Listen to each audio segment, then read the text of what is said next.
सभी को good morning. सभी को शुभ प्रभात। पिंकी जी गुड मॉर्निंग। सभी को गुड मॉर्निंग। सभी को मेरी आवाज़ आ रही है? एक बार कमेंट कीजिए। ठीक है, आज हम बिहारी सत्सई पढ़ेंगे।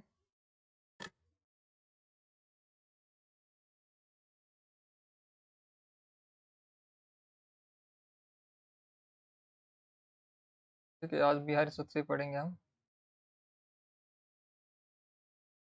कल की क्लास में किसी को कोई डाउट हो तो कमेंट कर सकता है।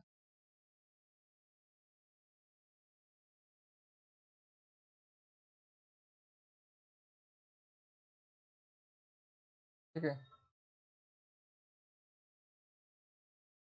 कल हमने उत्तरकांड पढ़ा था, रामचरितमानस तुलसीदास रचित। आज हम बिहारी सत्सई पढ़ेंगे। बिहारी सत्सई का संपादन जो है जगन्नाथ दास रत्नाकर ने किया है। और किस किस नाम से किया है? किस नाम से किया है? एक बार कमेंट कीजिए। बिहारी जगन्नाथ दास रत्नाकर ने बिहारी सत्सई का संपादन किस नाम से किया है? किस नाम से ग्रंथ प्रकाशित किया? जगन्नाथ दास रत्नाकर ने किस नाम से बिहारी सत्सई को प्रकाशित किया है? रजनीश जी प्रणाम। पिंकी जी, रजनीश जी, सभी को प्रणाम। एक बार मुझे प्रश्न का उत्तर दीजिए। बिहारी सत्सई का जो है जगन्नाथ दास रत्नाकर ने किस नाम से संपादन किया है? किस नाम से ग्रंथ प्रकाशित करवाया? संपादित संपादित ग्रंथ किस नाम से प्रकाशित करवाया? का उत्तर दीजिए।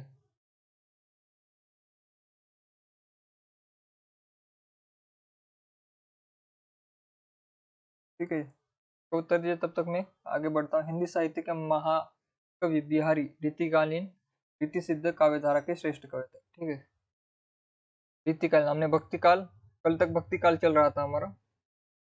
तुलसीदास भक्ति काल के कवि है। अभी हम रीतिकाल में प्रवेश कर चुके हैं। रीतिकाल के कवि हमारे पाठ्यक्रम में सबसे पहले कौन है? बिहारी। ठीक है, तो बिहारी रीतिकाल के किस धारा के कवि? रीति सिद्ध। रीतिकाल में तीन धाराएं चली, रीतिबद्ध, रीति सिद्ध और रीति मुक्त। तो रीति सिद्ध के प्रमुख कवि कौन आते हैं? बिहारी। ठीक है, तो मुझे रीतिबद्ध की भी बता दीजिए। रीतिबद्ध में कौन आते हैं? चिंतामणि आते हैं, मोतीराम आते हैं, देव आते हैं, भूषण आते हैं, भिखारी दास आते हैं, पद्माकर भी आते हैं, और रसलीन। ये सभी रीतिबद्ध कवि है। रीतिबद्ध क्या है? जो पुरानी परंपरा है उससे बंधित बंधित और साथ ही साथ जिन्होंने ग्रंथों की रचना की। ठीक है, अलंकार ग्रंथों की या फिर सिद्धांतों की जिन्होंने स्थापना की, वो सारे रीतिबद्ध में आए। रीति सिद्ध वो कवि हुए जिन्होंने जो है पुरानी चलती आ रही परंपरा को थोड़ा बहुत लिया, लेकिन कोई ग्रंथ नहीं लिखे। ठीक है, वो रीति सिद्ध में आए। रीति मुक्त में ऐसे कवि आए जो कि सारी रीतियों से मुक्त। इसमें गणानंद, शेख आलम, गोदा ठाकुर और विजय देव, इस प्रकार के जो है कवि आते हैं। ठीक है,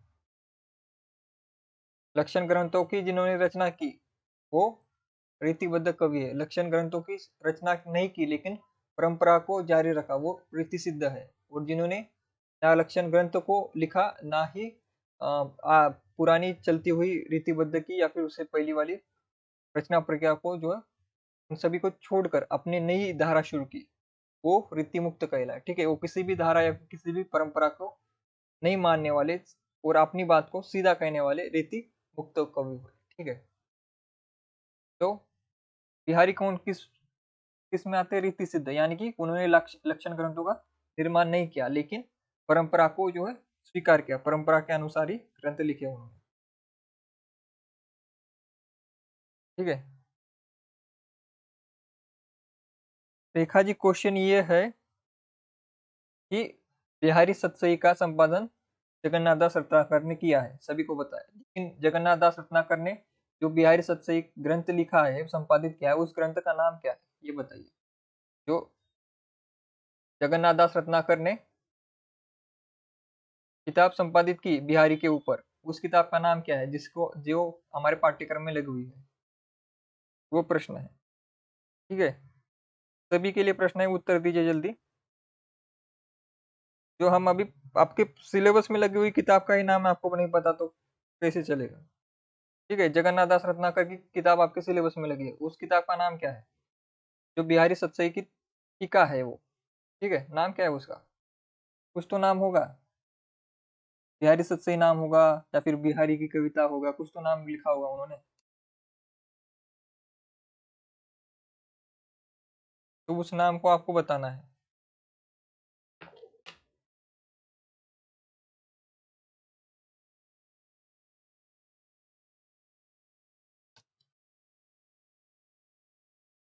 ठीक है,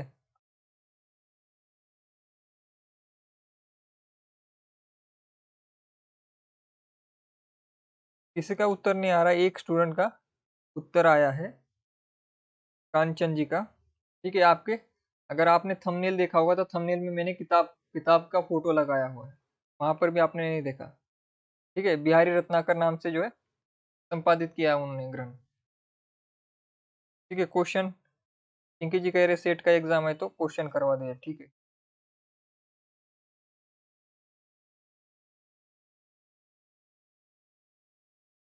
ये कांचन जी का और रेखा जी का और रोहिणी रोहिणी जी का, तीन जनों का उत्तर आया है। बिहारी रत्नाकर नाम से जो है जगन्नाथ दास रत्नाकर ने बिहारी सतसई का संपादन किया है।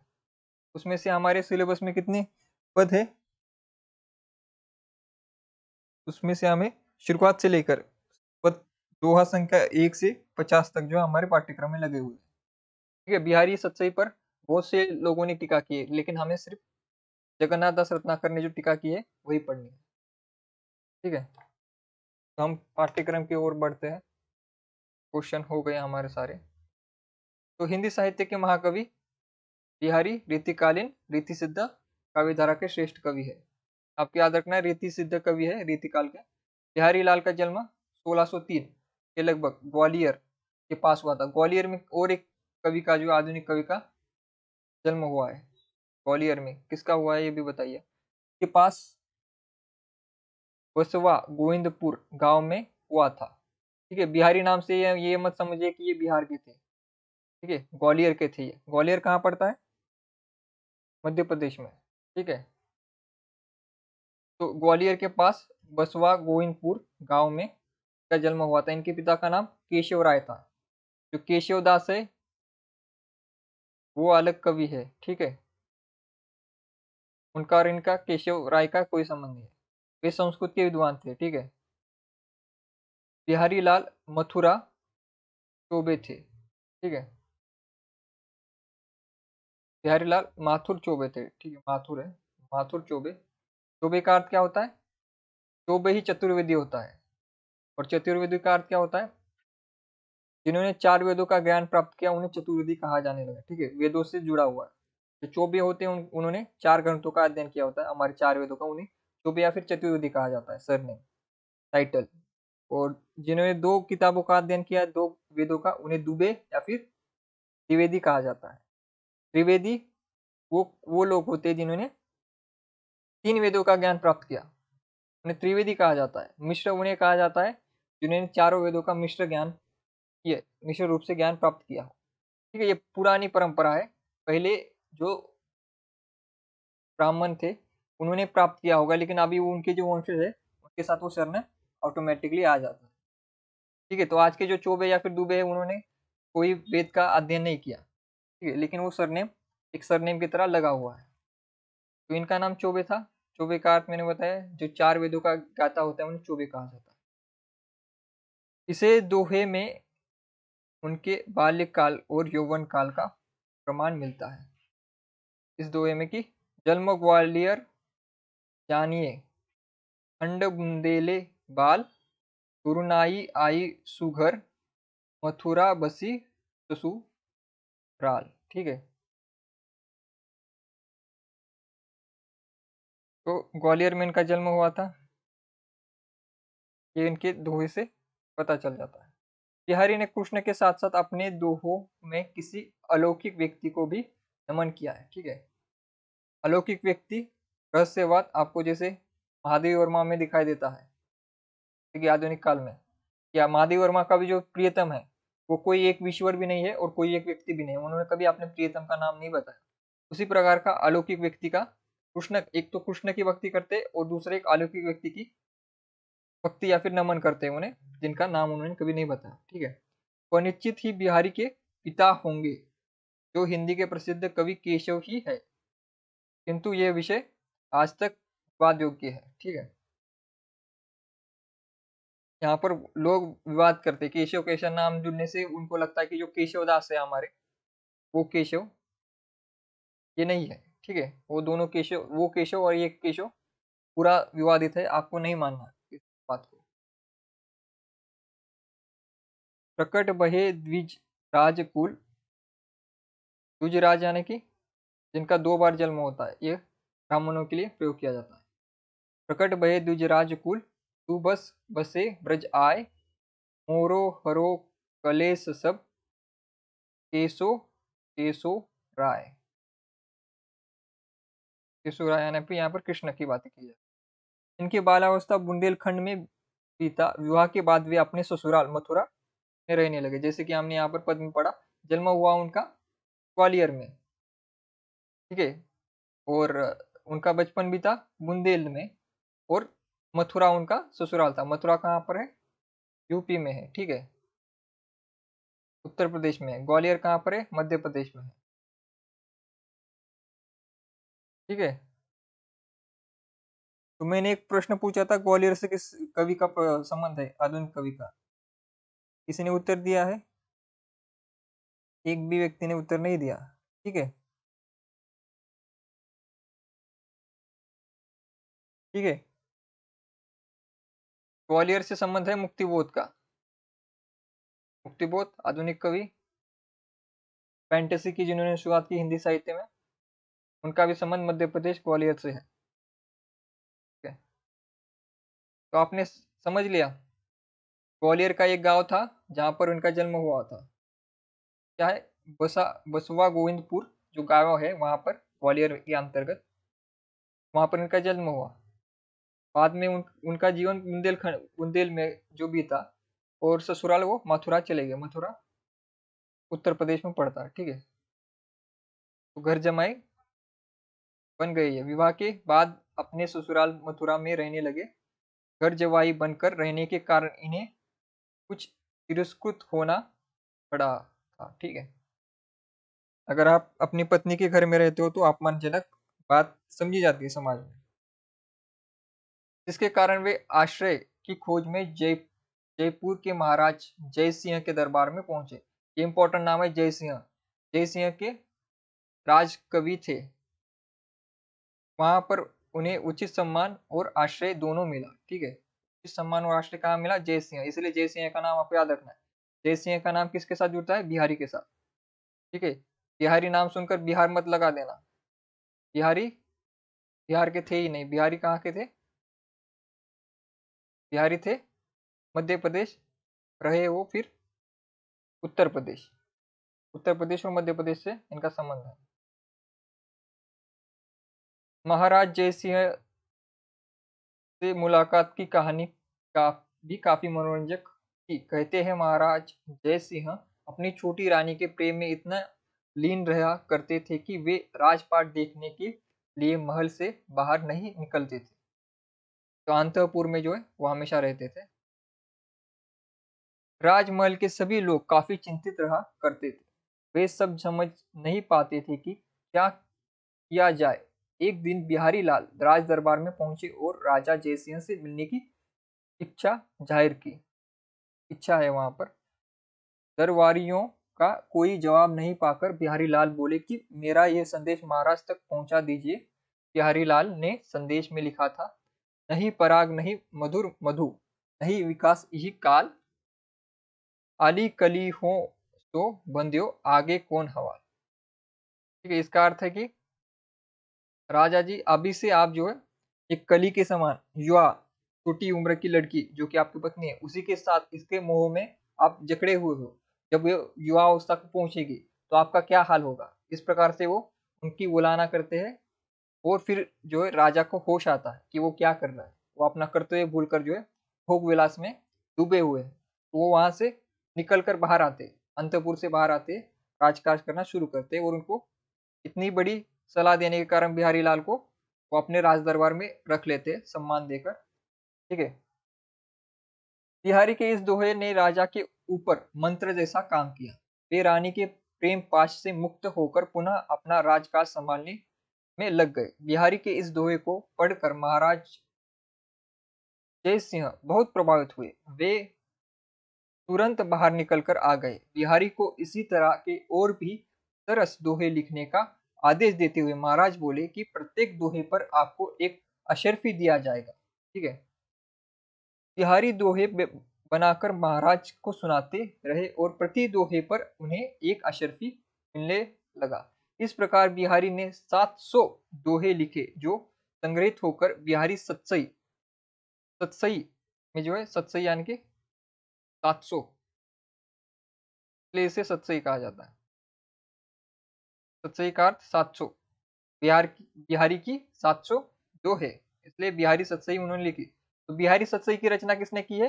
बिहारी ने। ठीक है। और इसी बिहारी सतसई का संपादन जगन्नाथ दास रत्नाकर ने बिहारी रत्नाकर नाम से किया है। तो दोनों ग्रंथों में आपको डाउट नहीं होना चाहिए। बिहारी सतसई उनकी ओरिजिनल मौलिक रचना है, किसकी? बिहारी की। उसका संपादन किसने किया? जगन्नाथ दास रत्नाकर ने। किस नाम से किया? बिहारी रत्नाकर से। ठीक है। तो बिहारी सतसई के नाम से प्रसिद्ध हुआ है ये ग्रंथ। बिहारी सतसई को श्रृंगार, भक्ति और नीति की त्रिवेणी भी कहा जाता है। ठीक है। तो बिहारी सतसई में तीन तीन भाग हमको दिखेंगे। एक है श्रृंगार भाग, दूसरा भक्ति और नीति। ठीक है। इन तीनों से युक्त जो है बिहारी सतसई आपको मिलेगी। श्रृंगार रस के ग्रंथों में जितनी प्रसिद्धि और मान बिहारी सतसई को मिला उतना शायद किसी अन्य ग्रंथ को नहीं मिला। ठीक है। रीतिकाल की परंपरा के अनुसार बिहारी लाल ने कोई लक्षण ग्रंथ नहीं लिखा। ठीक है। लक्षण ग्रंथ इसने नहीं लिखा, वो जो है रीतिबद्ध में नहीं आ सकता। जिसने लक्षण ग्रंथ लिख दिया वो रीतिबद्ध में आएगा। मैंने आपको बताया था रीतिबद्ध में जो कवि आते हैं उन्होंने सारों ने जो है लक्षण ग्रंथ की निर्मित की है। ठीक है। उसमें कौन से आते हैं? चिंतामणि, मतीराम, देव, भूषण, भिखारीदास, पद्माकर और रसलीन। ये सारे कवि जो है उन्होंने लक्षण ग्रंथ लिखे, इसलिए इन्हें रीतिबद्ध कवि कहा जाता है। जिन्होंने लक्षण ग्रंथ नहीं लिखे लेकिन लक्षण ग्रंथों का आश्रय लेकर, पुरानी परंपरा को लेकर जो चले, ठीक है, उन्हें रीति सिद्ध कवि कहा गया। इसमें कौन आते हैं? इसमें आते हैं बिहारी। ठीक है। बिहारी लाल प्रमुख है, यही आते हैं इसमें। और इसके बाद आती है तीसरी रीति मुक्त कवि। रीति मुक्त वो कवि है जिन्होंने ना लक्षण ग्रंथ लिखे ना लक्षण ग्रंथों के चाल चलन पर चले, वो पूरी तरह से मुक्त होकर अपने मन से लिखते थे। ठीक है। उनको रीति मुक्त कहा गया। इसमें कौन आते हैं? घनानंद आते हैं, शेख आलम आते हैं, बोधा आते हैं, ठाकुर आते हैं और विजय देव, ये सारे लोग आते हैं। ये आपको रीतिकाल का मोटा मोटा खाका आपको याद होना चाहिए। ठीक है। तो रीतिकाल के परंपरा के अनुसार बिहारी लाल ने कोई लक्षण ग्रंथ नहीं लिखा, लेकिन उनके दोहों में विभिन्न प्रकार के रस, अलंकार और नायिका भेद के उदाहरण मिलते हैं। भाव, अनुभाव और संचारी भाव की अद्भुत छटा बिहारी के दोहों में दिखाई देती है। वे हिंदी साहित्य में अपने अनुभव विधान के लिए प्रसिद्ध थे। यह अनुभव का एक उदाहरण है। ठीक है। उनका एक उदाहरण है, उन हर की हंसी के हिते इन सौंपी मुस्काई, नैन मिले मन मिल गए, दो मिलवत आई। इस दोहे में कवि अनुभव भाव का वर्णन करते हुए कहते हैं कि कृष्ण राधा जी से हंसकर मना करते हुए कहते हैं, तुम यानी कि राधा अपनी गायों को मेरी गायों में मत मिलाओ। इधर राधा मुस्कुराकर अपनी गायों को कृष्ण की गायों के साथ मिलाते हुए कहती है, लो मेरी गायों को मैं तुम्ही को सौंपती हूँ। इस तरह से गायों को मिलते समय दोनों राधा कृष्ण की आंखें मिलती मिलती है। दोनों के मन भी मिल गए हैं। जिस प्रकार से गाय मिल गई उस प्रकार से राधा कृष्ण भी मिल गए। इसलिए इस प्रकार के उन्होंने अनुभव विधान के लिए प्रसिद्ध थे। अनुभव के उदाहरण इस प्रकार के हैं।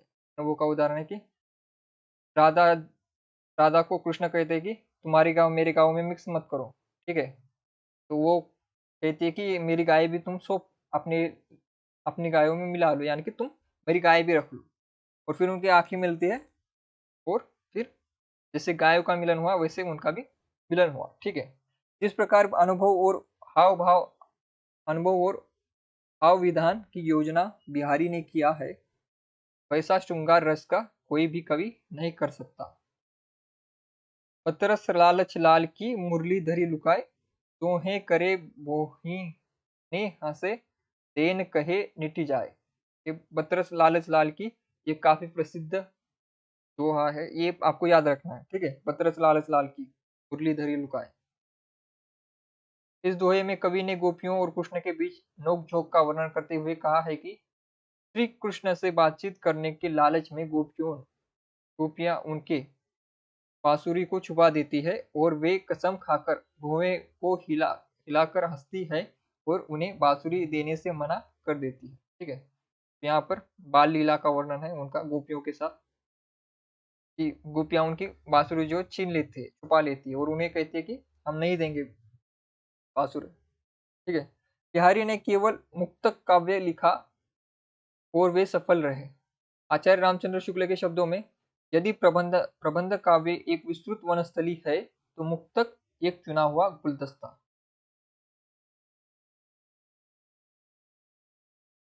ठीक है, ये आपको याद रखना शुक्ल जी का है। जिस कवि के कल्पना की स, जिस कवि के कल्पना की संहार शक्ति के साथ भाषा की संहार शक्ति जितनी अधिक होगी, वह उतनी ही मुक्त की रचना करने में सफल होगा। यह क्षमता बिहारी लाल में पूर्ण रूप से विद्यमान थी। इसी से वे अपने दोहे रूपी छोटे छंद में अधिक से अधिक रस भर सकते थे। बिहारी के दोहे रस के छोटी छोटे चीटों के समान है। ठीक है, यहाँ पर शुक्ल कहना क्या चाहते हैं?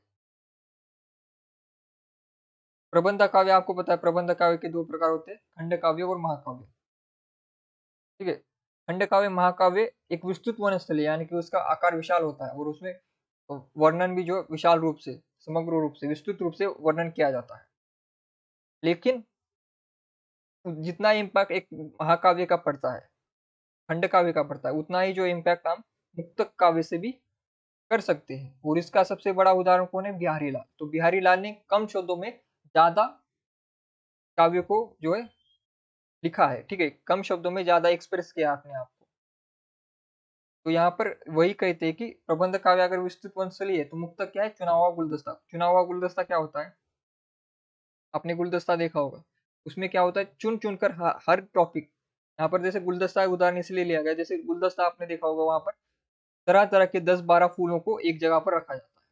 ठीक है, तो यहाँ पर 10-12 कलर के रंग के फूल का अर्थ क्या है कि 10-12 प्रकार के भाव, व्यक्तियों के भाव, उनके विचार, इन सभी को चुन चुन कर जो इंपॉर्टेंट है उसे रखकर जो है कम शब्दों में ज्यादा अर्थ देने का प्रयास करना, यही है गुलदस्ता का अर्थ यहाँ पर। ठीक है, तो गुलदस्ते में वनस्थली की सारे फूलों का जो है एक समग्र रूप में छोटा रूप होता है, और जिसमें सबका भाव आ जाता है। तो उन्होंने जैसे उदाहरण दिया, सतसैया के दोहरे जो नावक के तीर, देखन में छोटा लगे घाव करे गंभीर।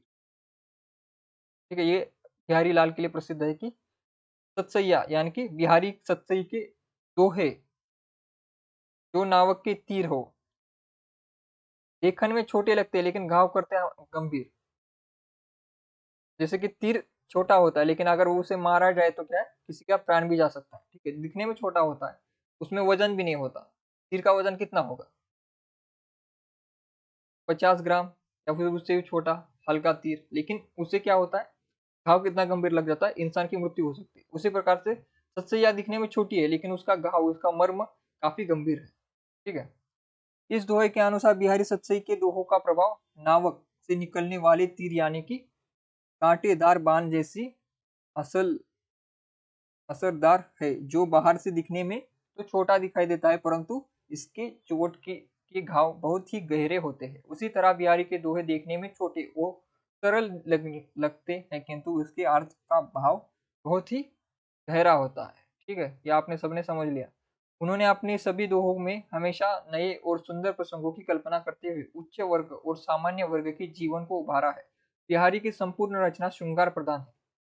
कि बिहारी श्रृंगार रस के कवि आपको याद रखना, प्रधान रस उनका क्या है, श्रृंगार, जिसमें उन्होंने अनेक पक्षों का विस्तृत रूप से चित्रण किया है। जैसे संयोग और वियोग दोनों ही प्रकार में वे सफल रहे। संयोग और वियोग में किसी को डाउट नहीं है। संयोग यानी कि जब प्रेमी और प्रेमिका साथ होते हैं, मिलन का समय जब होता है वो संयोग होता है, जब बिछड़ जाते हैं तो वियोग होता है। ठीक है, वियोग और शोक में अंतर है। ठीक है, शोक शोक और वियोग में अंतर है। वियोग का अर्थ क्या है, आपका प्रेमी आपसे दूर है लेकिन जीवंत है। ठीक है, वो मरा नहीं है। जब आपका प्रेमी मर जाता है तब शोक गीत लिखे जाते हैं। ठीक है, जब प्रियतम की आने की कोई आस नहीं, यानी कि मृत्यु के पश्चात, किसी आपके प्रियतम की मृत्यु के पश्चात जब आप कविता लिखते हैं उसे शोक काव्य कहा जाता है। लेकिन अगर आपका प्रियतम आपसे दूर है, जैसे नागमती वियोग खंड में आपने पढ़ा, उनके प्रियतम, उनके पति रत्नसेन जो थे, वो केवल दूर गए थे, ना कि उनकी मृत्यु हुई थी, इसलिए वो विरह काव्य है। अगर उनकी मृत्यु हो जाती तो वो क्या बन जाता है, शोक काव्य। ठीक है, योग और शोक गीतों में अंतर आपको समझना है। और संयोग आपको पता है, जहां पर मिलन होता है, जहां पर प्रेमी प्रेमिका साथ होते हैं, वहां पर संयोग श्रृंगार होता है। तो ये श्रृंगार के दो प्रकार है, संयोग संयोग श्रृंगार और वियोग श्रृंगार। ये श्रृंगार के दो प्रकार होते हैं। दोनों ही प्रकार में वे सफल रहे हैं। बिहारी विशेष रूप से संयोग रस में सफल रहे। इस दोहे में उन्होंने नक्षिक वर्णन का अद्भुत प्रयोग किया। नक्षिक वर्णन का मैंने आपको बताया, नक्षिक वर्णन का अर्थ होता है जो सर के बाल से लेकर पैर के नाखून तक शरीर का पूरा वर्णन, बाहरी शरीर का वर्णन। ठीक है, तो नक्षिक वर्णन के अंतर्गत रखा जाता है। अनियारे दीर्घ रुगनी इति न तरुणी समान, वह चितवन ओरे कछु जिहि बस होत सुजान। बिहारी के दोहे में अधिकांश सौंदर्य वर्णन भौतिक है। भौतिक का अर्थ क्या होता है, जो इस पृथ्वी तल का हो, जो दिखता हो। जैसे शारीरिक वर्णन, नक्षिक वर्णन भौतिक वर्णन है, बाहरी जो दिखता है हमें शरीर, से भौतिक कहा जाता है। जिन वस्तुओं को हम छू सकते हैं, स्पर्श कर सकते हैं, और जो वस्तुएं इस पृथ्वी तल पर है, जैसे इंसान हो गए, पेड़ पौधे, इन सभी का अगर हम वर्णन करेंगे तो वो भौतिक होंगे। ठीक है, और दूसरा होता है आध्यात्मिक, यानी कि इस लोक से परे, या फिर चिंतन जहां पर होता है वो क्या होता है, आध्यात्मिक, भौतिक से अलग। थोड़े ही दोहे थोड़े ही दोहे है जो नीति, व्यक्ति और प्रकृति संबंधित है। क्योंकि मैंने आपको बताया इसमें श्रृंगार, भक्ति और नीति के दोहे है। बिहारी ने सबसे अधिक प्रधानता आलंबन, चेष्टाओं और मुद्राओं को दिया है। ये अनुभव के अंतर्गत आते हैं। जैसे क्या है, बाल कहा लाली बही लोयन कोयन महा, लाल तिहारे द्रुगन की पारी द्रुगन में छा। बिहारी ने रूप सौंदर्य का तो वर्णन किया ही है, साथ में रूप सौंदर्य से हृदय पर पड़ने वाले प्रभाव का भी वर्णन किया है, जिससे उनके दोहे की चोट और भी अधिक जोरदार हो गई है। ठीक है, नेहा जी प्रणाम, प्रियंका जी प्रणाम। ठीक है,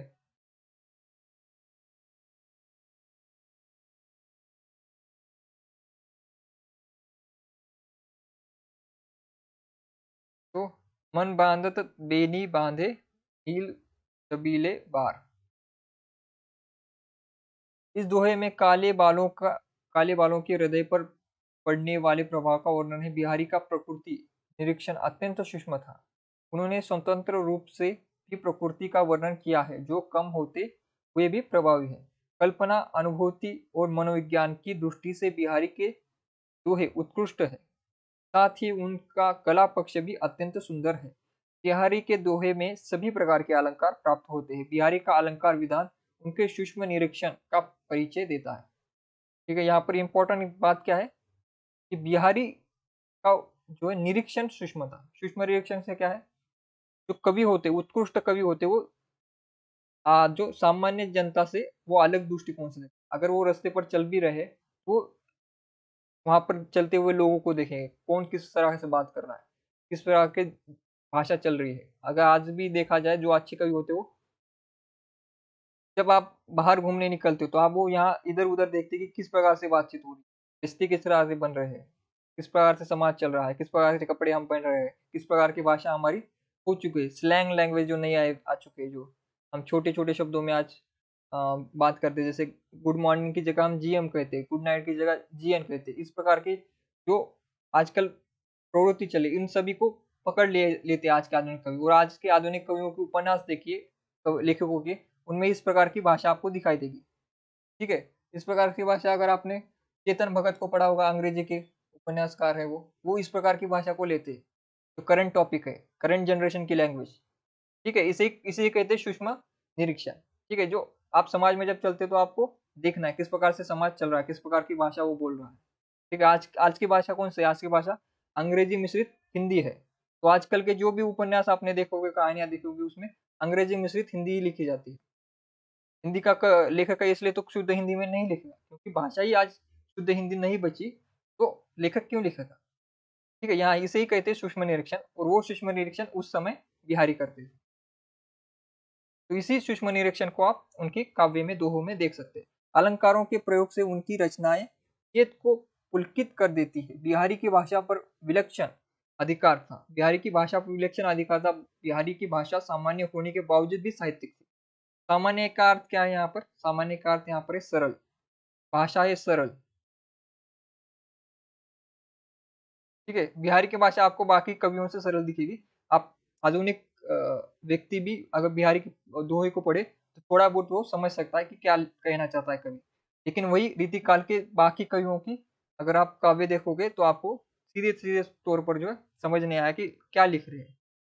ठीक है, सामान्य होने के बावजूद साहित्यिक थी। ठीक है, उनका एक शब्द भी व्यर्थ नहीं होता था, और वे थोड़े से शब्दों में ही अधिक बातें कह देते थे।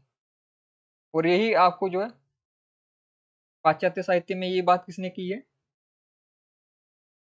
Williams Wordsworth. ठीक है, विलियम्स वर्ड्सवर्थ ने यही बात की है कि भाषा क्या होनी चाहिए? सरल होनी चाहिए। सरल होने के साथ साथ साहित्यिक होनी चाहिए, गांव की भाषा होनी चाहिए। ठीक है, उनकी भाषा के विषय में यह दोहा प्रसिद्ध है।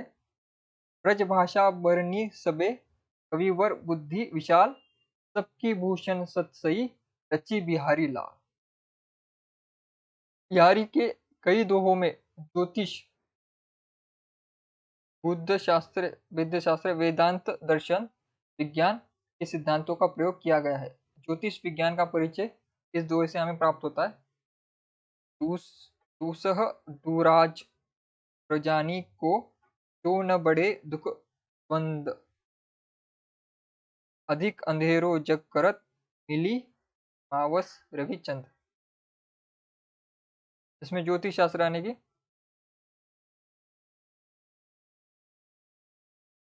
जो हमारा सूर्यमाला है उसमें, उसके बारे में अगर जहाँ पर जानकारी होती है वो ज्योतिष शास्त्र में आती है। ठीक है, सूरज, तारे और सारे ग्रह नक्षत्रों की जहाँ पर बात आती है वो ज्योतिष ज्ञान में आती है।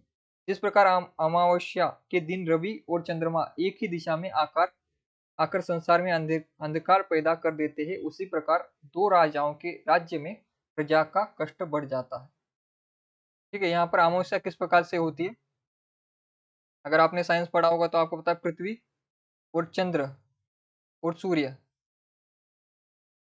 इस प्रकार से अगर पृथ्वी अंदर आ जाती है, यहाँ पर सूरज है, बीच में पृथ्वी है, यहाँ पर चंद्र है, तो पृथ्वी अंदर आ जाती है तो कौन सा होता है? तो चंद्र आधा दिखता है आपको या फिर सूर्य आधा दिखता है, ये बताइए। और अगर चंद्र इसके बीच में आ जाए, पृथ्वी और सूरज के, तो क्या पड़ती है? अमावस्या कैसे होती है? अमावस्या और पूर्णिमा कैसी होती है, बताइए। साइंस किसी ने पढ़ा है या नहीं? साइंस की वही बात कर रहे हैं यहाँ पर बिहारी बिहारी लाल जो है, साइंस की वही बात कर रहे हैं। ज्योतिष शास्त्र में यही आता है, ज्योतिष विज्ञान में। ठीक है, अमावस्या और पूर्णिमा किस प्रकार से होते हैं? क्योंकि बीच में आ जाने के कारण ठीक से जो लाइट पास नहीं हो पाती, इसलिए हमें जो है चंद्र आधा दिखाई देता है। ठीक है, क्योंकि दोनों के बीच में आने के कारण क्या होता है, चंद्र हमें ठीक से नहीं दिखाई देता, लाइट ठीक से नहीं पड़ती, तो हमें ऐसा प्रतीत होता है कि चंद्र जो है आधा जो आधा दिख रहा है, जबकि चंद्र आधा नहीं होता, वो ब्लॉक हो जाता है, लाइट उसकी ब्लॉक हो जाती है। किसके कारण? सूरज के कारण। ठीक है, तो वही बात यहाँ पर लिखी है उन्होंने। भाषा साहित्यिक ब्रज भाषा थी, बिहारी का शब्द चयन बड़ा ही सुंदर और सार्थक था। उन्होंने अपनी भाषा में मुहावरों का भी सुंदर प्रयोग किया है, जैसे मूड चढ़ायु रहे पर यो, पीठी कछ बहारू, रहे गिरे परी राखियो बो, तऊ हिये पर हारू। रीतिकाल के कवि राजनीति में भी रुचि रखते थे। हम यहाँ बिहारी के विषय में कह सकते हैं कि वे एक हिम्मती स्वभाव के कवि थे, तभी तो उन्होंने कविता के माध्यम से पहली बार में ही राजा को विलास भवन से निकालकर कर्म क्षेत्र में लाने का साहस किया था। ठीक है, तो हमने पढ़ा, सबसे पहला वही दुआ पढ़ा था। एक बार राजा जयसिंह मुगलों का पक्ष लेकर मराठों के विरुद्ध लड़ने का विचार कर रहे थे। ठीक है, जयसिंह किसके साथ मिल गए थे? मुगलों के साथ, और मराठाओं का विरोध करना चाहते थे। मराठा यानी कि छत्रपति शिवाजी महाराज की का किंगडम जो था, मराठा साम्राज्य, उसके विरुद्ध वो लड़ने के लिए विचार कर रहे थे। उसी समय बिहारी लाल ने अपने एक दोहे के द्वारा उनका पथ प्रदर्शन किया। पथ प्रदर्शन क्यों करना जरूरी था? क्योंकि मराठा जो किसके लिए लड़ रहे थे? स्वराज्य के लिए, ठीक है, फ्रीडम के लिए। मुगल किसके लिए लड़ रहे थे? मुगल कब्जा करने के लिए। मुगलों का शासन था हुकुमशाही का, मराठों का शासन क्या था? स्वतंत्रता का, फ्रीडम का, लोकशाही का, ठीक है, स्वराज्य का। इसलिए मराठा के राज्य को क्या कहा जाता है? स्वराज्य कहा जाता है। तो इसलिए वो गलत पक्ष में जा रहे थे। कौन? राजा जय सिंह गलत पक्ष की तरफ जा रहे थे, तो उनको सुधारने का काम भी किसने किया है? बिहारी ने किया है। स्वार्थ सुकृत न श्रम वृथा, देखू विहंग विचारी, बाज पराये पानी पर तू पंछीनु न मारी। ठीक है, बिहारी का ये दोहा व्यर्थ नहीं हुआ। उसके बाद से महाराजा जयसिंह का रुख शिवाजी के प्रति परिवर्तित हो गया। ठीक है, बिहारी ने समझाया उनको और उन्होंने छत्रपति शिवाजी महाराज का साथ दिया।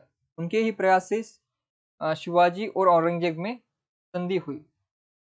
कल्पना की समाहार शक्ति और भाषा की समाहार शक्ति के कारण सतसई के दोहे गागर में सागर भरने जैसे है। इसी प्रकार की सभी दृष्टियों से देखा जाए तो बिहारी का कवित्व और व्यक्तित्व अत्यंत उच्च कोटि का दृष्टिगोचर होता है।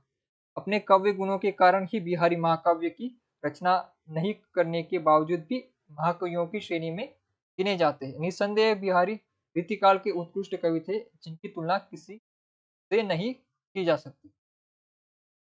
तो ये सभी हमने परिचय पढ़ा। बिहारी ने एक ही रचना लिखी है, बिहारी सतसई। 700 दोहे लिखे, वो अमर हो गए, पूरे हिंदी साहित्य में अमर हो गए। ठीक है, उन्होंने कोई महाकाव्य नहीं लिखा, खंड काव्य नहीं लिखा, कोई रचना दूसरी नहीं लिखी। बिहारी सतसई एक ही रचना से वो महा महाकवि की श्रेणी में आते हैं। ठीक है, तो बिहारी सतसई अभी हम पढ़ेंगे इकाई 5 में। जगन्नाथ दास रत्नाकर ने इसका संपादन किया है। दोहा 1 से 50 जो है आपके पाठ्यक्रम में। ग्रंथ का क्या नाम है? संपादित ग्रंथ का नाम है बिहारी रत्नाकर। ठीक है, बिहारी रत्नाकर।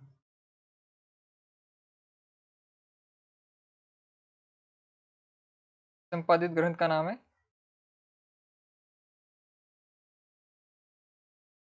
ये तो हमने पढ़ा ही है। क्या जन्म 1595 ईस्वी में हुआ था, बसवा गोविंदपुर ग्वालियर में। ठीक है, ये आपको पता है। जन्म ग्वालियर जानिए, खंड बुंदेले बाल, यानी कि बुंदेल में उनका बालपन पाया। आई तरुणाई सुखद, मथुरा बसे ससुराल, ससुराल मथुरा में फिर वो चले गए। निधन कब हुआ है उनका? 1663 में जो है इनका निधन हो गया। क्या केशवराय थे इनके? गुरु का नाम था नरहरि दास। ये नरहरि दास तुलसी वाले नहीं है। ठीक है, वो भक्ति काल के थे, ये रीति काल के हैं। ये बिहारी निम्बार्क संप्रदाय में दीक्षित थी। बिहारी किस संप्रदाय में दीक्षित थे? ये प्रश्न पूछा जाता है। निम्बार्क संप्रदाय में। और नरहरिदास तुलसी वाले नरहरिदास नहीं है। तुलसी के भी गुरु का नाम नरहरिदास ही है। नरहरानंद या फिर नरहरि दास वो अलग थे, ये अलग है। और ये केशव भी वो केशव नहीं है, इसमें भी डाउट है। ठीक है, वो केशव और ये केशव जो हमारे पाठ्यक्रम वाले केशव है, वो केशव इनके पिता नहीं है, लेकिन इस पर विवाद है।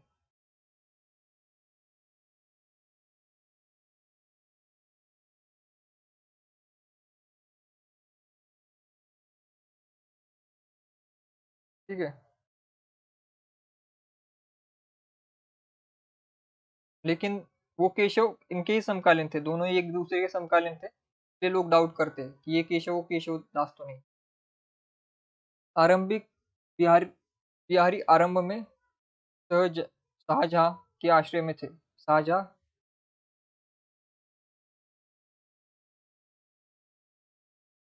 मुगल सम्राट शाहजहां आपको पता है सभी को। फिर 1645 में बिहारी का अमेर से यानी कि जयपुर आगमन हुआ। राजा जय सिंह अपनी नई पत्नी के प्रेम में डूबे रहते थे, और ये सबको आपको पता है, ये मैंने आपको पढ़ के दिखाया, नई पराग नहीं नई मधु, मधुर मधु नहीं, ये वाला पढ़ के दिखाया आपको। ठीक है, ये सब कुछ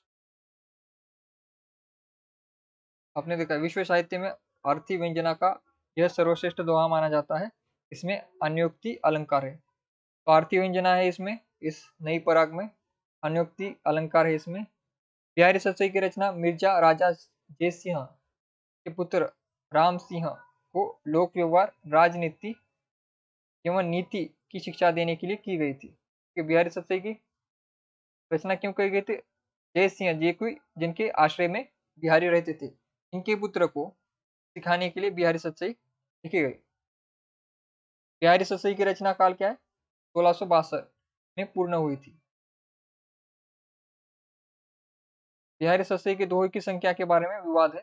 डॉक्टर नगेंद्र के अनुसार 713 दोहे इसमें है, 6 सोरठा है, छंद है, और पूरा मिलाकर कितने हुए? 719।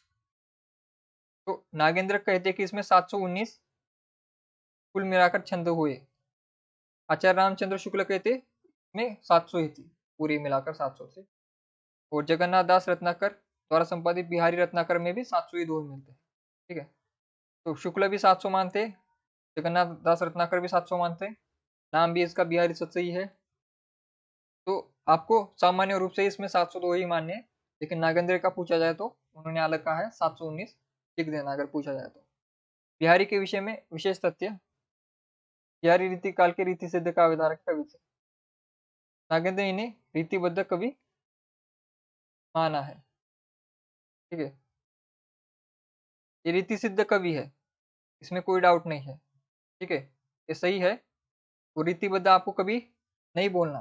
ठीक है, आपको नहीं बोलना, लेकिन नगेंद्र ने कहा है सिर्फ। ठीक है, नगेंद्र ने कहा है इसको रीतिबद्ध।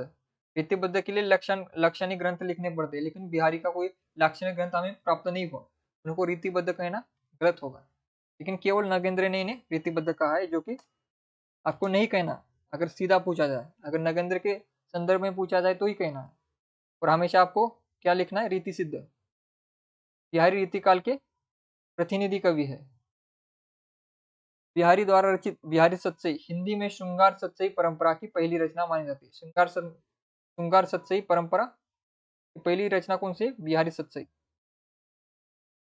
रामचरितमानस को छोड़कर सबसे अधिक टीकाएं बिहारी सतसई पर लिखी गई है, ये भी आपको पता है। बिहारी और देव का विवाद भी यही हुआ था, बिहारी और देव। बिहारी बड़े है या फिर देव, दो कवि थे। देव जो है रीतिकाल के ही कवि है, रीतिबद्ध कवि है वो देव। इन दोनों में झगड़ा शुरू हो गया था, इन दोनों के लिए झगड़ा शुरू हो गया था आलोचकों में। ठीक है, सबसे ज्यादा भारत में किस पर टीका लिखी गई है? रामचरितमानस पर। किसकी रचना है ये? तुलसीदास जी की है। ठीक है, तुलसीदास रचित रामचरितमानस पर सबसे ज्यादा टीका लिखी गई है हिंदी में। उसके बाद अगर किसी पर टीका लिखी गई है तो बिहारी सतसई पर लिखी गई, इसलिए आपको बिहारी सतसई बहुत से लेखकों की संपादित मिलेगी, आपको बहुत से आलोचक की मिलेगी अलग अलग नाम से। इसलिए आपको याद रखना है कि हमारे पाठ्यक्रम में जगन्नाथ दास रत्नाकर की है। बिहारी सत्सई पर सबसे प्रामाणिक टीका जगन्नाथ दास रत्नाकर की मानी जाती है, इसलिए इसी को हमारे सिलेबस में रखा गया है। इस टीका ग्रंथ का नाम बिहारी रत्नाकर है, जो कि मैंने आपको क्लास शुरू होने के साथ ही प्रश्न पूछा था। टाइटल में आपको इसकी फोटो मिल जाएगी, हमारे थंबनेल में इस किताब की फोटो लगी हुई है। बिहारी के विषय में महत्वपूर्ण कथन क्या है? ये आपने पढ़ा, सत्स्याय के दोहरे जो नाव के तीर, देखने में छोटे न लगे घाव करे गंभीर। ये काव्य के बारे में बोला जाता है कि दिखने में छोटे हैं लेकिन घाव गंभीर करते हैं। कुछ विद्वानों के अनुसार यह दोहा महावीर प्रसाद द्विवेदी जी का है, ठीक है। द्विवेदी युग के महावीर प्रसाद द्विवेदी, जिन्होंने खड़ी बोली को पद्य की भाषा बनाया, सरस्वती पत्रिका में काम किया जिन्होंने, ठीक है।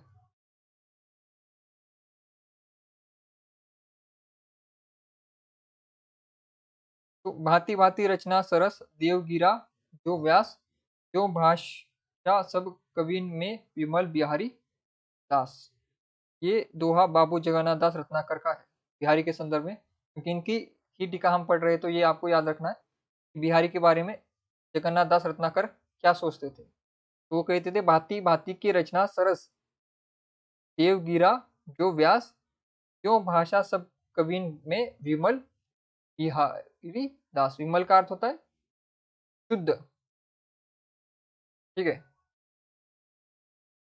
तो भांति भांति के रचनाकार है, उन्होंने सरल कविता लिखने का प्रयास किया, लेकिन उन सभी सरल रचनाओं में सबसे श्रेष्ठ रचना किसकी? बिहारी की। ये इसका तात्पर्य। लाला भगवान दीन का कथन, इनका अन्य नाम मास्टर भगवान दीन भी था। तुलसी और केशव के पश्चात बिहारी हिंदी साहित्य के चौथे रत्न थे। ये किसने कहा है? भगवान दीन ने। देव और बिहारी, कृष्ण बिहारी मिश्र ने किताब लिखी है, ये आपको हमेशा पूछी जाती है। देव और बिहारी कृष्ण बिहारी मिश्र ने लिखी है। तो याद करने की ट्रिक क्या है? देव कौन थे? कृष्ण भगवान एक देव थे, और बिहारी को बिहारी लिखना है आपको, ठीक है। जहां पर देव आएगा वहां पर कृष्ण को पहले रखना है। दूसरी किताब है बिहारी और देव, और बिहारी क्या है? बिहारी लाल है, तो यहाँ पर लाल लिखना फिर। और देव क्या होते? भगवान होते, तो भगवान देव, ठीक है। इस प्रकार की एक ट्रिक है। ये प्रश्न पूछे जाते हैं कि देव और बिहारी किसने लिखी है, और बिहारी और देव किसने लिखी है। ये जो विवाद जब चल रहा था बिहारी बड़े की देव, तो उसमें कृष्ण बिहारी दास ने जो है देव को बड़ा माना था, फिर बिहारी और देव ने जो लाला भगवान दिल ने लिखा है, वहां पर भी वही विवाद है। कवि और बिहारी नामक पुस्तक जगन्नाथ जगन्नाथ दास रत्नाकर ने लिखी है, ठीक है। उनकी दूसरी किताब का नाम क्या है? कवि और बिहारी। बिहारी पुस्तक विश्वनाथ प्रसाद मिश्र ने लिखी है, बिहारी नाम से, केवल बिहारी नाम से विश्वनाथ प्रसाद मिश्र ने लिखी है। बिहारी की वाक्य विभूति पुस्तक जो विश्वनाथ प्रसाद मिश्र ने लिखी है, दूसरी किताब। इसमें बिहारी की प्रशंसा की गई है। रामचंद्र शुक्ल ने बिहारी के बारे में क्या लिखा है? कविता उनकी श्रृंगारी है, पर प्रेम की उच्च भूमि पर पहुंचती नीचे रह जाती है। पहुंचती नहीं है, नीचे रह जाती है, ठीक है। इस प्रकार का कथन शुक्ल का है।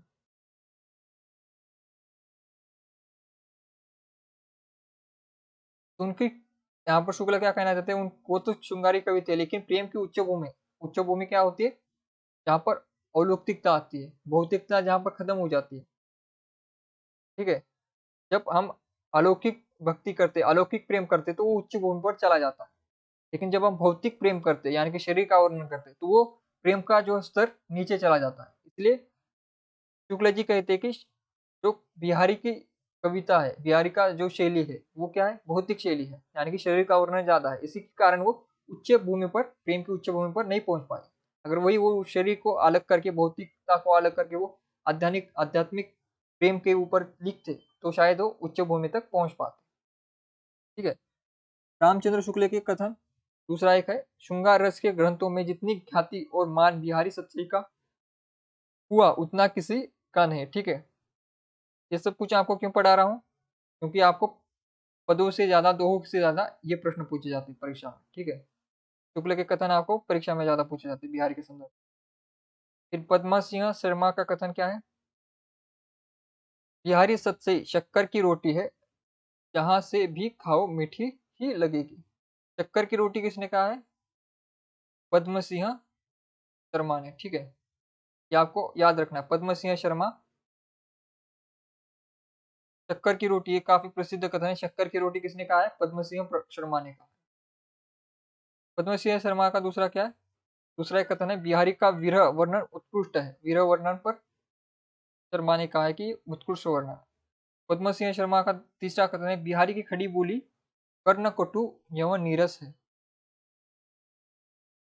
ठीक है, बिहारी ने जो खड़ी बोली में लिखा है वो सुंदर नहीं है, ऐसा किसका मानना है? पद्म सिंह का। पद्म सिंह शर्मा का कथन और एक है, हिंदी के कवियों में श्रीयुत बिहारी लाल का स्थान सबसे ऊंचा है। तो ये सारे कथन आपको पद्म सिंह शर्मा के याद रखने हैं बिहारी के लिए। सबसे इंपॉर्टेंट क्या है? शक्कर की रोटी। शक्कर की रोटी बिहारी सत्से को किसने कहा है? पद्म सिंह शर्मा।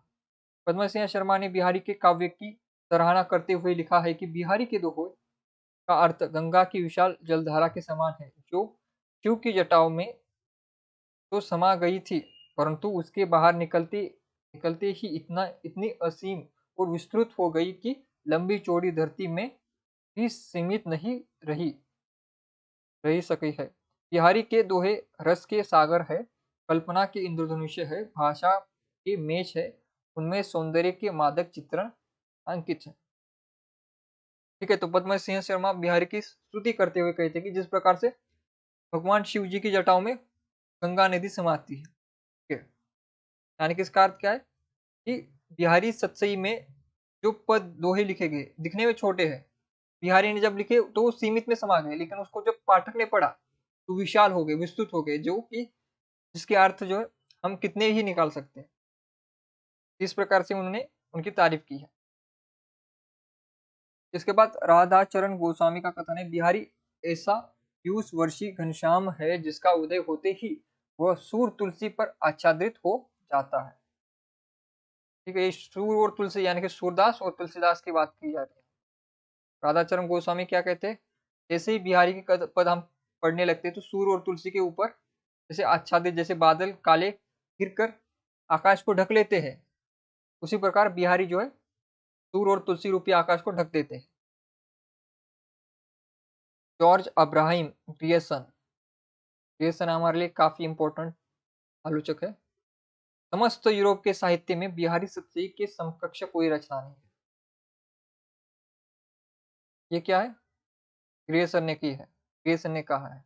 ठीक है, तो बिहारी सतसई जो कि 700 दोहों की रचना है, उन 700 दोहों के समान जो है पूरे यूरोप, यूरोप में केवल इंग्लैंड नहीं आता, बहुत से देश आए वहां पर, एक बड़ा पूरा खंड है वो, और उतना पूरा खंड में किसी ने कोई अच्छा नहीं लिखा जितना बिहारी ने लिखा। ये तो काफी अतिशोक्ति कर दी। ठीक है, अतिशोक्ति वो पूर्ण कथन जो है पूरे हिंदी साहित्य में, अगर कोई अतिशोक्ति पूर्ण कथन है तो यही है ये, कि समस्त यूरोप के साहित्य में बिहारी सतसई के समकक्ष कोई रचना नहीं है, ऐसा जॉर्ज ग्रियर्सन कहते हैं।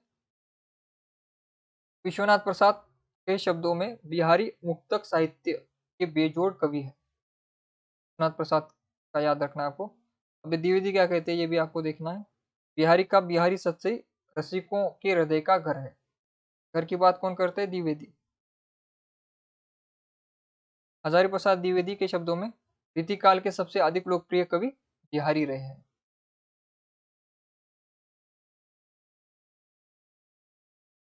मिश्रबंधु के शब्दों में, इस छोटे से ग्रंथ में कवि रत्न ने मानो समंदर पूंजे में बांध कर दिया हो। ठीक है, फिर गणपति चंद्रगुप्त के शब्दों में क्या है? बिहारी के काव्य में तीनों गुणों प्रतिभा, अध्ययन, अभ्यास समन्वय का समन्वय मिलता है हमें, गणपति चंद्रगुप्त ने कहा है। बिहारी के शब्दों में, करी कमाई सतसई भरे स्वाद अनेक। खुद के शब्दों में खुद की बात। बिहारी रत्नाकर हम पढ़ेंगे, संपादक है बाबू जगन्नाथ दास रत्नाकर। संपादन वर्ष क्या है? 1925 में ये संपादित की गई थी। कुल दोहों की संख्या इसमें 700 है। इसमें बिहारी रत्नाकर में जो संपादित ग्रंथ है उसकी बात की जा रही है। यह बिहारी सत्सई की सबसे प्रामाणिक टीका मानी जाती है, ये भी आपको याद रखना है। तो बिहारी रत्नाकर के महत्वपूर्ण दो है।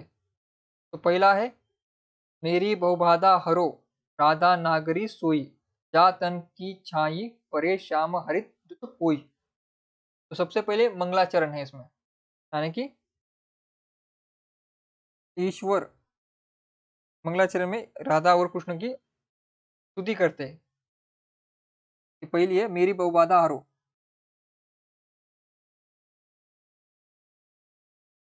राधा नागरी सोई, जा तन की छाई परे श्याम हरित होई।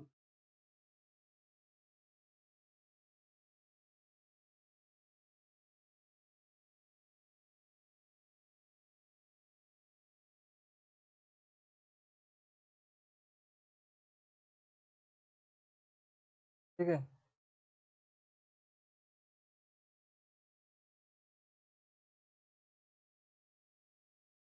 अभी तक जो आपको पढ़ा है इसमें कोई डाउट है?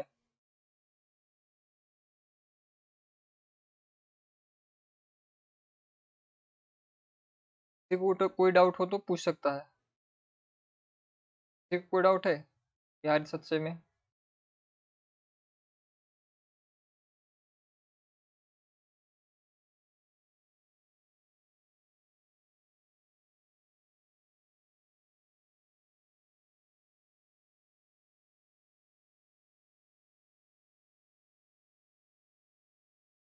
ठीक है, आगे हम बढ़ते हैं।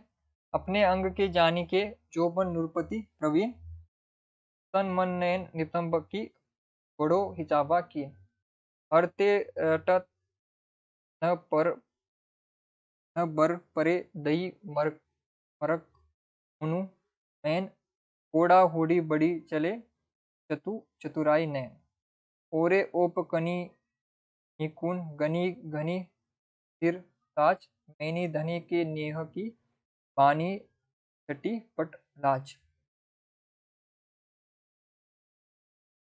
सनी कज्जल चक छल लग, उपजो सुदीन नेहु, क्यों न नरपति होवे भोगवे, लही सुदे सु सबु देहु।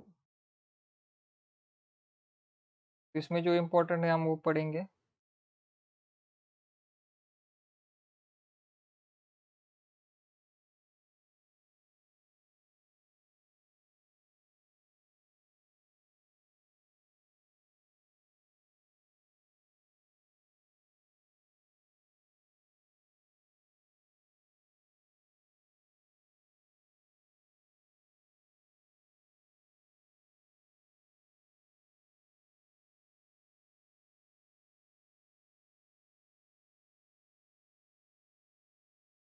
तो ये सारे जो पंक्तियां 50 में दी गई है।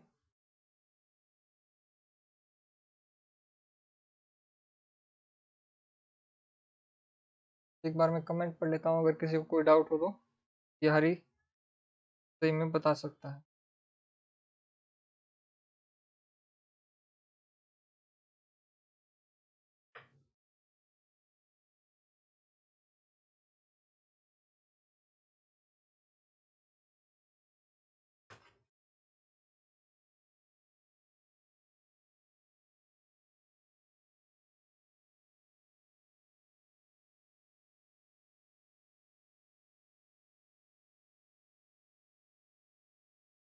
तो इसमें इम्पोर्टेंट कौन से है आपको मैं बताता हूँ।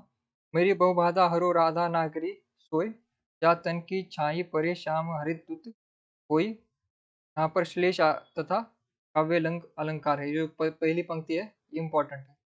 मेरी बहुबाधा हरो राधा नागरी सोई, ये जो पहला दुआ है ये इम्पोर्टेंट है। और इसमें कौन सा प्रयोग किया गया? श्लेष, इसमें श्लेष का प्रयोग किया गया।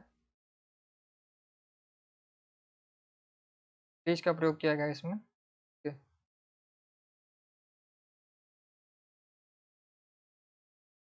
और इसमें यमक अलंकार एक उदाहरण है। तो पर वारो उर्वशी सुन राधिके सुजान, तू मोहे के उर्वशी है उर्वशी समान, यमक अलंकार है उसमें।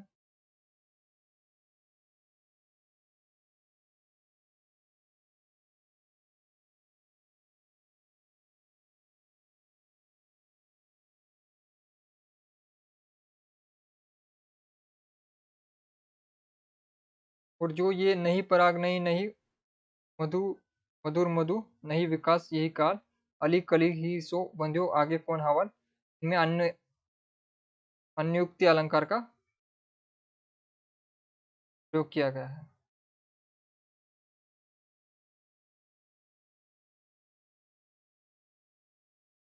उनकी और एक प्रसिद्ध दुआ है कि पाए महावर देन को आइन बैठी आय फिर जानी महावरी एड़ी मड़ित जाए। महावर का अर्थ होता है जो पैर में लाल रंग जो लगाती है स्त्रियां, से महावर कहते हैं। और जो है तो महावरी नायिका का पैर इतना लाल है, इतना सुंदर है कि जो महावर लगाने वाली आने वाली स्त्री है उसे लगता है कि उसके पैरों में पहले से ही महावर लगा हुआ है, तो वो फिर धो धो कर दिखती है, लेकिन वो क्या है, उसका पैर ही लाल है। इस प्रकार के दोहे जो उनके प्रसिद्ध है। और एक प्रसिद्ध उनका दोहा है, कहत नठत रिजत खिजत मिलत खिलत लजियात भरे बहोन में करत है नई नई ही तो बात। इसमें छह कानुप्रास, दीप अलंकार तथा भावना अलंकार है। ठीक है, यहाँ पर जो नैनो से यानी कि आंखों से ही इशारे करके नायिका और नायक जो है एक दूसरे से बात करते हैं। ये काफी प्रसिद्ध बिहारी की पंक्तियां हैं। ठीक है,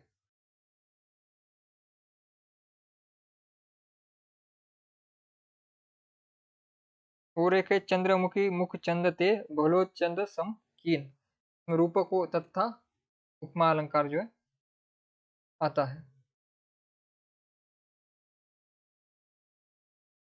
ये सारे जो मैंने आपको बताया ये आपको याद रखना है। ठीक है,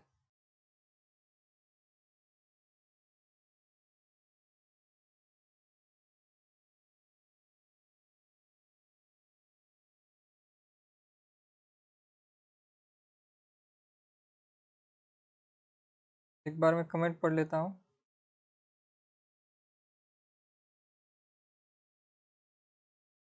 रोहिणी जी रत्नाकर की पंक्तियां नहीं है, रत्नाकर ने संपादित किया है। मैंने आपको ऊपर क्या बताया वही। संपादक कार क्या होता है, संपादक को अंग्रेजी में कहा जाता है एडिटर। ठीक है, ये सारी पंक्तियां बिहारी की है। बिहारी जो कि रीतिकाल के कवि है। ठीक है, रीतिकाल में उन्होंने रचना की थी, तो रीतिकाल की किताब तो आज तो आपको उपलब्ध नहीं होगी, या फिर जो हमारे पास एक कॉपी है उसको ठीक से आज के फॉन्ट में टाइप करके उसको कवर पेज चढ़ाकर जो है प्रकाशित करने वाले को कहते हैं संपादक। संपादन करना संपादक उसे कहा जाता है। ठीक है, तो बिहारी ने ये रचना लिखी है, उसको टाइप करवा कर उसको कवर चढ़वा कर जो है भूमिका लिखकर रत्नाकर ने जो है इसे प्रकाशित करवाया। ठीक है, तो जो सारी पुरानी रचना है सबकी किताबें तो आप तो उपलब्ध नहीं होगी, या फिर जो उपलब्ध है वो एक आध दो किताब होगी, लेकिन पूरे भारत देश को अगर किताब चाहिए तो उसको पब्लिश करना पड़ेगा ना फिर से, तो उसके लिए संपादित किया जाता है। तो जगन्नाथ दास रत्नाकर केवल संपादक है। ठीक है, इनका कोई हाथ नहीं है इसमें, सिर्फ उन्होंने जो है ग्रंथ उठाया उसमें से देखकर जो है टाइप करके प्रकाशित करवाया, उसी को ही संपादन करना कहते हैं। तो जगन्नाथ दास रत्नाकर संपादन किया है उन्होंने। और ये सारी पंक्तियां किसकी है, बिहारी की है, बिहारी की किताब है। ठीक है, संपादक और लेखक में डाउट किसी को हो तो पूछ सकता है। ठीक है, अभी आपका डाउट क्लियर हो गया होगा संपादक और लेखक में क्या अंतर होता है, या फिर कवि में। तो ये कविता किसकी है, बिहारी की कविता है, संपादन किया है रत्नाकर ने, जगन्नाथ दास रत्नाकर ने। ठीक है,